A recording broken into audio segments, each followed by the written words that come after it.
Hey everybody, this is Andy Hall. You're watching my live stream with Ian Harris, the Skeptic comedian. We are experiencing a few technical difficulties, but Ian should be on momentarily. Ian and I, along with a brave band of readers, have been looking at John Bolton's recent book, In the Room. The book is about the Trump presidency and Mr. Bolton's, or should I say, oh, hey, here comes Ian Harris. Ian Harris, how are you doing today, sir? Doing all right. How you doing? I'm doing well. We're live. How about this? Huh? Sweet. A live stream is that it's live. Yes, that's live. That's how live works. Well, that is how live. That is how live works. I've had a variety of technical issues this morning, but I'm with my second cup of coffee. I'm successfully navigating them. Very nice. I too. I'm on a second cup of coffee. Oh, very good. Very good. Because you're in California. So you're like, what, a day behind me or so? Yeah, it's 1956. Oh, man. Well, let's see. What do you have during 1956? You have the Red Scare, I think, right? Yes. Yeah. I think we're just about to put In God We Trust on the money. Awesome. And take it out and put it into the Pledge of Allegiance. So you're saying basically that we're talking religious extremism and and political radicalism, and so totally unlike what we have going on today. Indeed. That's what we're about to face here in 1956. Oh, how you doing, Blazing Wizard Pub? It's good to see you, Mr. Ballard. Pleasant to see you too. So Ian, why are we meeting today? Why are we meeting at this strange time? We're here because we did a remarkable thing, which I still have a headache over. I'm not going to lie to you. I woke up this morning with John Bolton, Michael Bolton, When a Man Loves a Woman. Oh my God, it's in the room, going, pounding in my head. Remind me what we did last night. Well, a bunch of us did. Well, yeah. So we read John Bolton's book, The Room Where It Happens, and we skimmed through it. We read more of it than probably I would have liked to, but yeah, it's funny because the book came out and everyone was saying, "Oh, I want to read it," and everyone was saying, "Oh, I don't want to give this guy any money," and everyone was saying, "Got to read it, but can't give John Bolton, whoever he is, that Bolton fella, one of those Bolton guys, any money." So I jokingly said, "Well, how about I buy the book and I do it on YouTube and do an audio book so everyone can read it." And then, of course, everyone was like, "Oh, you'll get sued and yada yada yada." I said, "Well, who cares? Let's do it." I was joking, sure. But I do have a bunch of friends who are voiceover people who do books for a living. I said, "Well, so hey, how about a bunch of us just get on and read a chapter, and that way we won't read the whole thing. We'll piece it together and we won't get sued or whatever." And then again, out of nowhere, my friend Danny hits me up and goes, "Hey, I got the book." He goes, I got it. He goes, "So do you really want to read it?" And I'm like, "Sure." I said, "Hey, you know what? If we do it live, then can they sue us? We're just doing a reading. We're doing a podcast, excerpts from the book." Right. So yes. So then I just reached out to a bunch of people and friends that I know, and I said, "Who wants to come on and help read and discuss this?" So we turned into like a podcast, basically. We do it 5 nights a week. We're going to try to get through all 15 wonderfully written chapters. Wonderfully written. Well, that's an interesting analysis of Mr. Bolton's writing style, my friend. Yes, it was. I mean, it was. Let me be honest. Wasn't horrible. It wasn't great for sure. Yeah. He shouldn't be writing a lot of books. But I don't think I'm reading his version of Mice and Men 2 or whatever he's going to be coming out with anytime soon. But yeah, it was definitely a little bit painful to read. It was but you know what? And the information's there, as you saw. It was and it was interesting to me that he the first chapter, which was longer than any chapter should be. I think it was 40 pages. The first 40 pages. which is, I mean, I think I've read whole books that are 40 pages. But it's the 40-page chapter was about his just getting to how when he finally took the job. Yeah.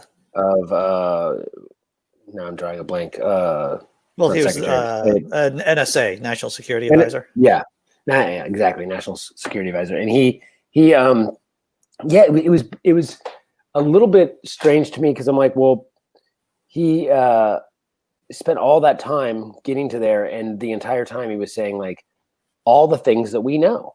Yes. Right? Trump's a narcissist. Trump's a toddler. Trump's got an IQ of 70 or like whatever, basically everything. He's a crazy person. And everyone knows it, and no one seems to care.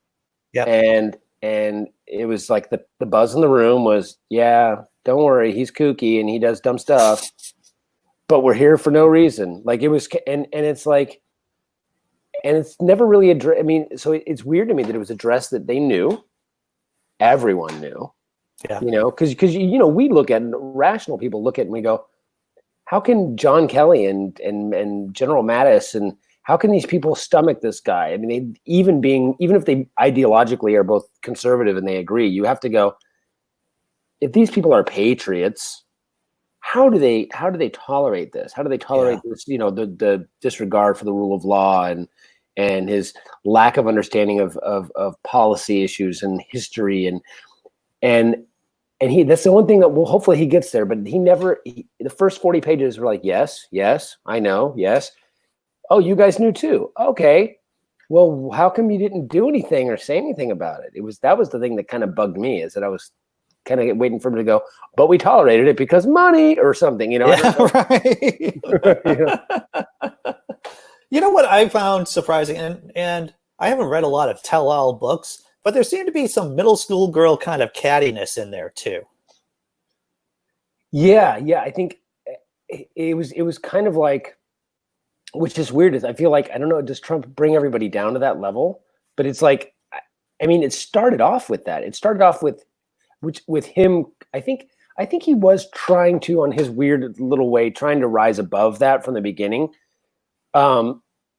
But I think he was perturbed by it. Well, that's what I'm saying. Like from the very beginning, he says that when he talked to Trump like 3 days after he got elected, like before the inauguration, a year or something before he was ever brought into the fold, right? Yeah. And he's saying that Trump is telling him that he was thinking about maybe he would hire him for some point, and he goes, but his mustache. I don't like your mustache. And then like later on, he's like, I'm going to hire you even with your mustache. And it's like that. And it wasn't a joke. Yeah. Like other people are like, no, he had a problem with the mustache. What? Like, so, Bolton was like, oh, apparently my mustache was a problem, like, and I mean, that's the biggest red flag in the history of flags. Like, right. A guy 3 years earlier tells you that he would hire you if it wasn't for your mustache. So I got to ask you something, Ian. In your personal opinion, do you think Mr. Bolton is more attached, there's a pun there, I'm sorry for this, to his mustache than attached to any feelings of patriotism he has for the country? Because he wouldn't give up that mustache. If that mustache was really an impediment, then he would have gotten rid of that mustache. But I'm saying he would rather lose any sense of patriotism than that mustache. Well, I really don't think he wanted. I don't think he wanted the job to begin with, right? I mean, I think. I mean, if that's day 5 of, he hasn't even started the presidency yet, but he's been. I guess he said he called him on the night that they won or something like that, and it's like, which is weird. I didn't know he was that tight with him. And he also mentioned that Trump said that he always complained about the Bushes.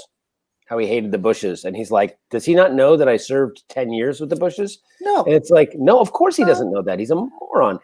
But it was like I feel like maybe he didn't want the position. And I don't know, maybe he needed the money. Maybe he needed, mustache wax money. Right. And Daddy needs mustache money. or maybe like a lot of people, he felt that he had some sort of, maybe it was his patriotism that made him take the job.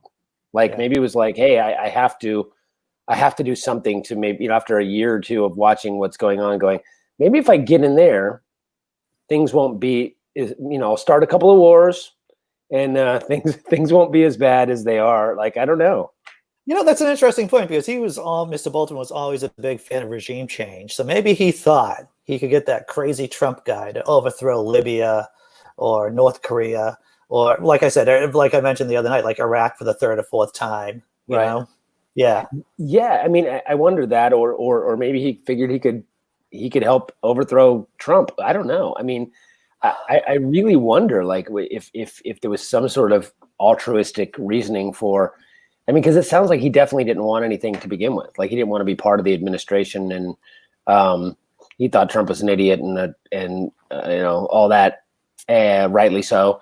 But then at some point he took the job. Now, or maybe, and again, he also kept saying that they offered him other positions, deputy of whatever in bubble, and he kept saying no. The only thing I'll take is state, right? Right.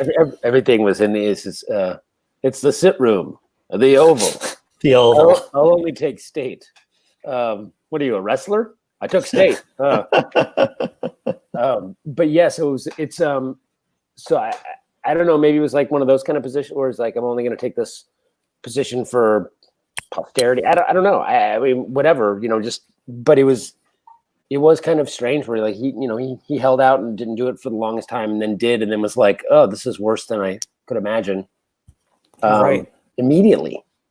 Yeah. I don't know. I mean, I feel like there's a lot of that going on with the Trump administration, where there's people who take jobs they don't want, thinking they can be the buffer between, Trump and, Trump not wearing clothes. Right. And then after a while they go, oh, you cannot get through this guy.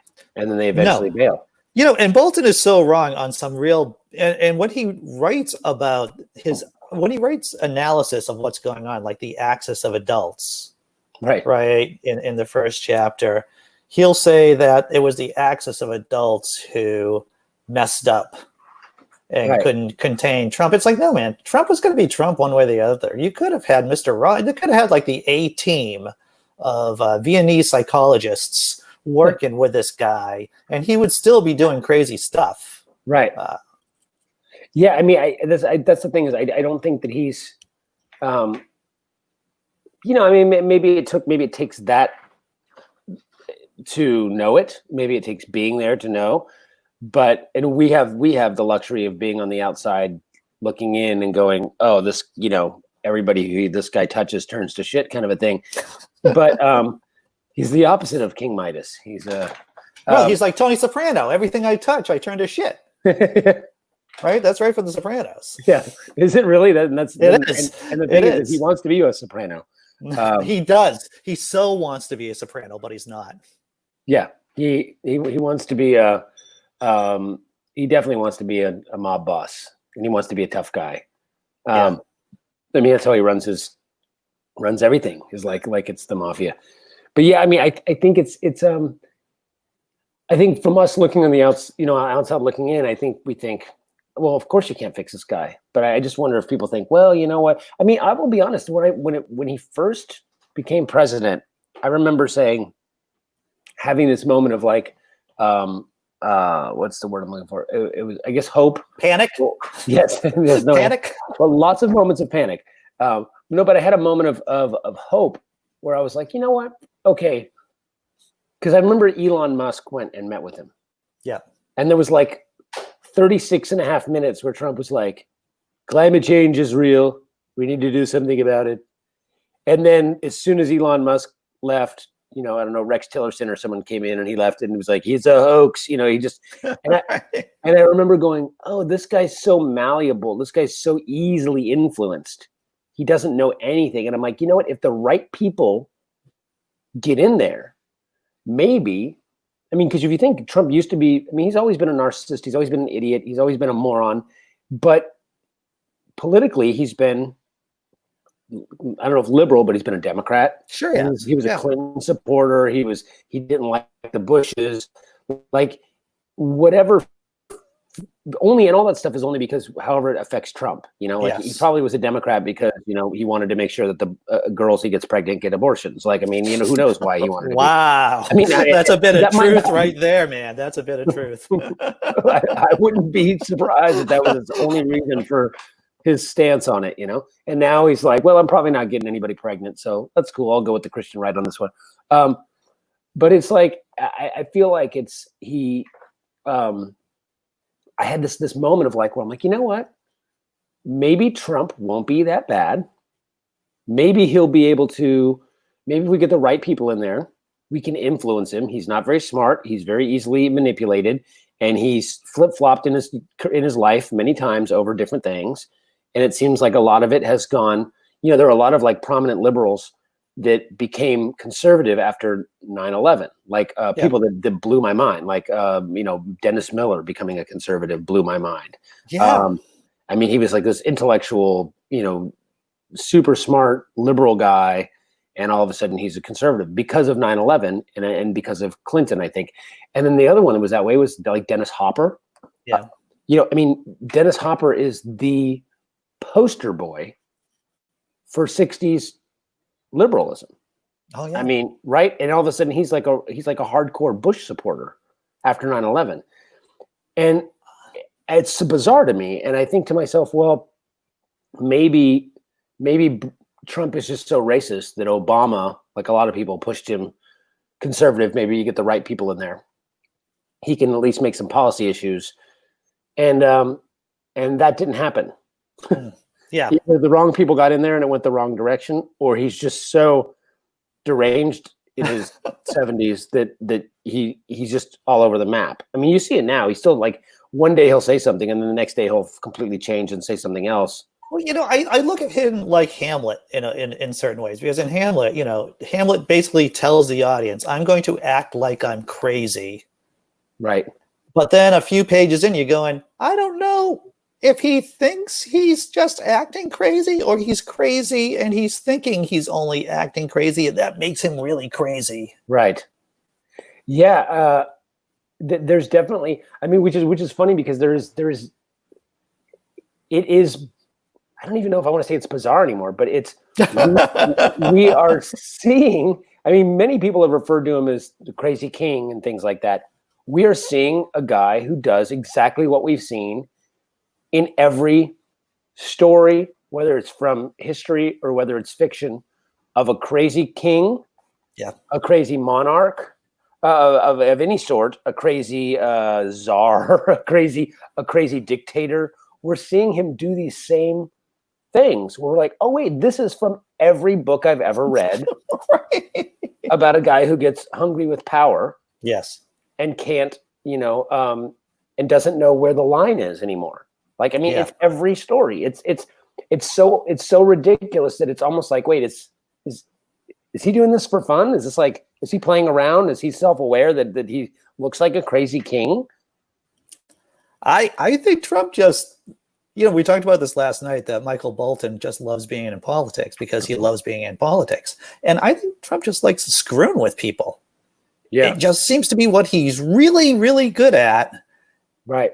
And he's just did it for that. He doesn't need the money. He just likes messing with people, man.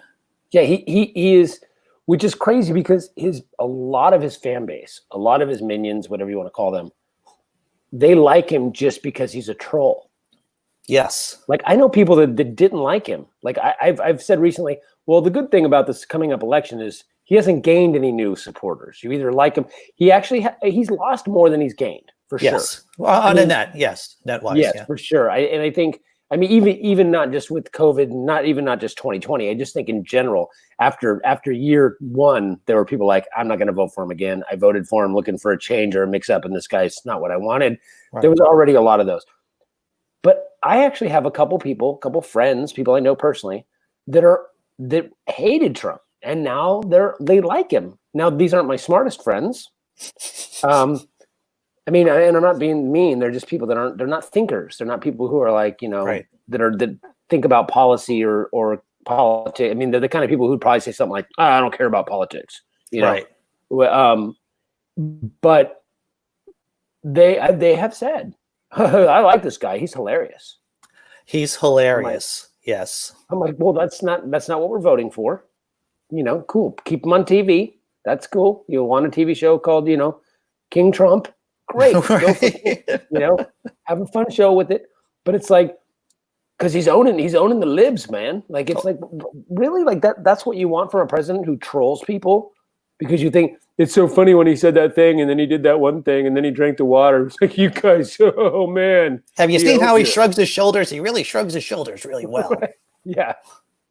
Yeah, it's crazy. You're like, this is what we're voting on now. This is what we're is that whether or not you think he's funny, and that he is a troll. He's a guy on the internet who doesn't even believe what he says, but says stuff to see if he gets you to react. So you get all mad, and he goes, "Are you mad? How about I give you a cape and you're super mad?" Like, you know, I was listening to the Joe Rogan podcast. I believe it was Joe Rogan. It might have been the Sam Harris podcast, but they were talking, the guest was talking about a phenomenon, a category of marks, you know, marks people who are just marked to be conned, called smart marks. So they're smarks for short. Yeah. And what smarks are people who know it's a con, but still go along. Right. With the story. So like wrestling fans, for example, they know it's not real, right? But they enjoy the show so much they don't care, and they're just gonna, you know, fuck the money over. Right. So I think a lot of Trump's fans are smart marks. They don't care if it's real or not. They just love the show. They just love the the nature of the show that he's pulling off, which is crazy. And ironically, a lot of them are actual wrestling fans. Yes, dude. And that's where they know him from. He was on WWE. Yeah. You know, he's friends with Vince McMahon. Yeah. Yeah. He is the WWF president. And the only guy that can beat him is Jesse the Body Ventura. Right. Right.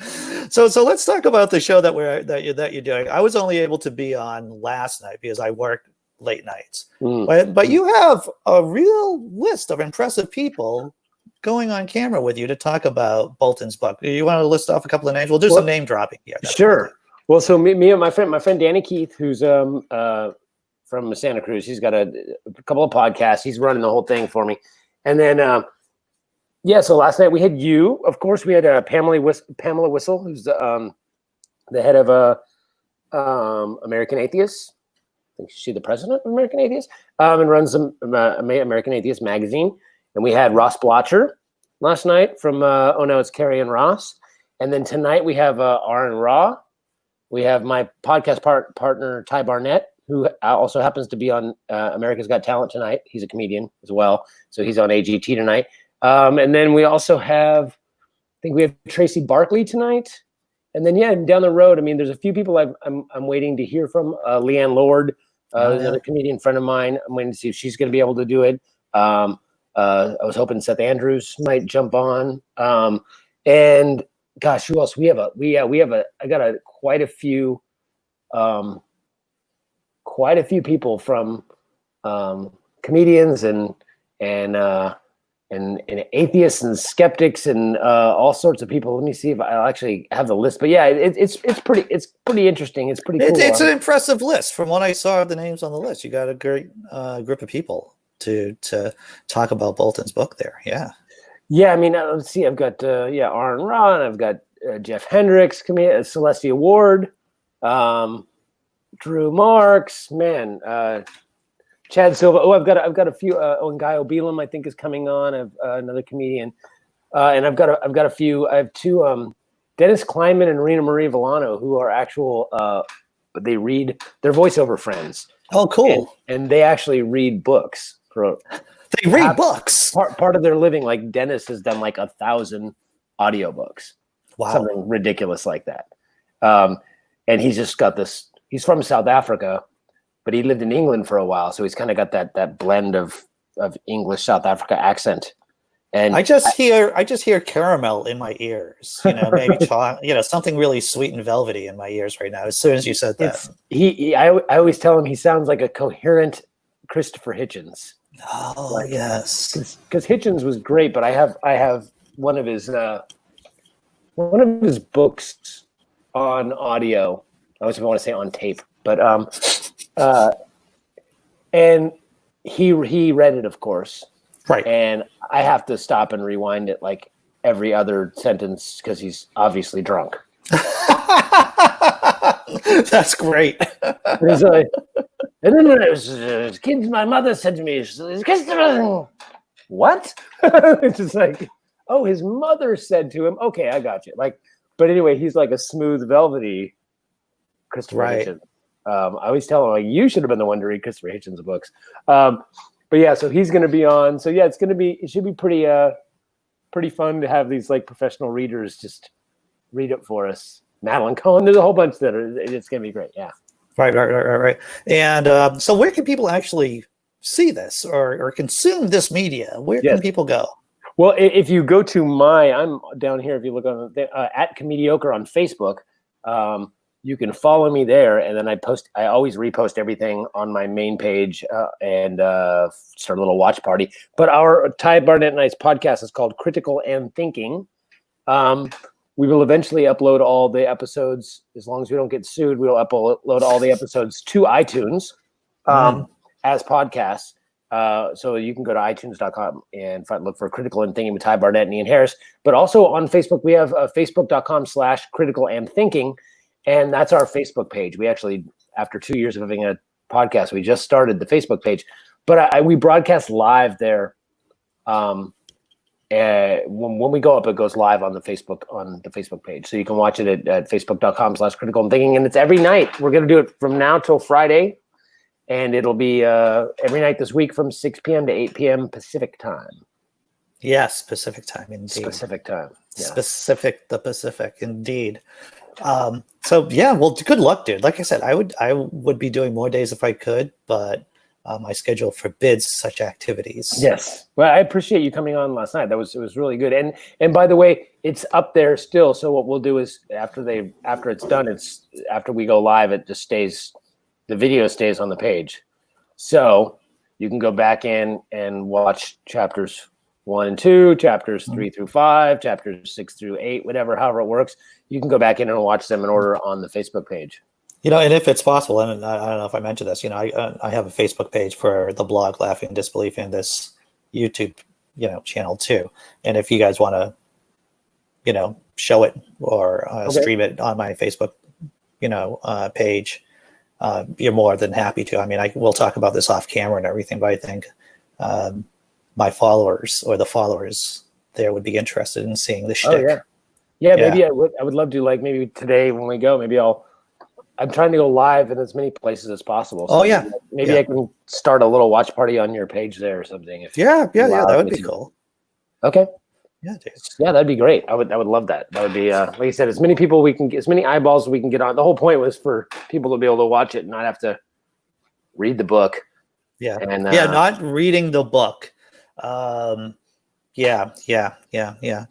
Because when the book first came out, I thought to myself, what kind of dystopian future am I living in where this Bolton fellow seems to be the good guy?